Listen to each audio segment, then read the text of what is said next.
Everybody loves cartoon characters. Well, except for Eddie Valiant. He hates them. Toons. Years ago, his brother was killed when a toon dropped a piano on his head.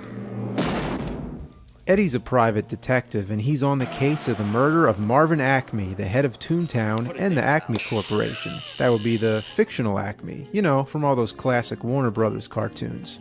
Well, a cartoon rabbit named Roger is framed for the murder. Will Eddie be able to clear the poor rabbit's name and save his life? Hide me, Eddie! Please! Or will his own prejudice against toons step in the way of justice? That's the plot of Who Framed Roger Rabbit. It's a masterful hybrid of live action and animation, comedy and film noir, and it's directed by Robert Zemeckis and produced by Steven Spielberg. Bob Hoskins does a great job as Eddie. And Christopher Lloyd is magnificent as the villain Judge Doom. You wouldn't have any idea where the rabbit might be? It's no wonder why Zemeckis chose him, because they already worked together on Back to the Future. Of course, Christopher Lloyd played Doc Brown. Roads? Where we're going, we don't need roads. And you know, there might be a little foreshadowing towards the second Back to the Future movie. Check this out. Traffic jams will be a thing of the past. Oh, you mean like flying cars? Anyway, this movie was a big deal when it first came out in 1988 because the live actors seemed to really be interacting with the animated characters. And when the camera moves, the animation is timed impeccably. It wasn't the first time it was done, but here it was perfected. It's still impressive today. I don't understand how they were able to pull this off so flawlessly. All around, it's a tribute to the golden age of animation. There's so many famous characters making cameos.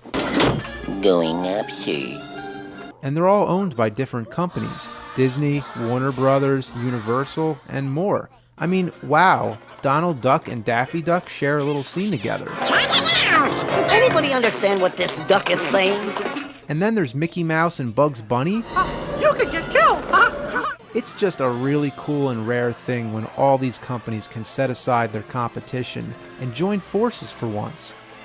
I was young when this movie came out. I loved it back then, but it took me till my adult years to be able to appreciate it fully and look back and realize how unique it really was.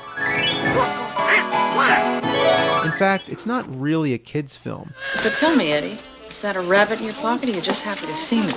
I mean, it can be, but it's geared towards adults too. There's drinking and swearing. Or a pussy. Jessica Rabbit's breasts are bouncing all over the place. Speaking of that, here's one of my favorite gags. Check this out. Nice booby trap. I was about 8 years old when I saw this, and I laughed and laughed. I thought the term booby trap was funny before, but this was the first time seeing it literally. Behind you! Who Framed Roger Rabbit has a little bit of everything. It's a murder mystery that just happens to have cartoon characters. It has some darkness and drama, but it's also lighthearted and funny. I gotta admit, I hadn't seen it in about 20 years. I feared it would be dated, but I gave it another watch, and I'm proud to say it still holds up.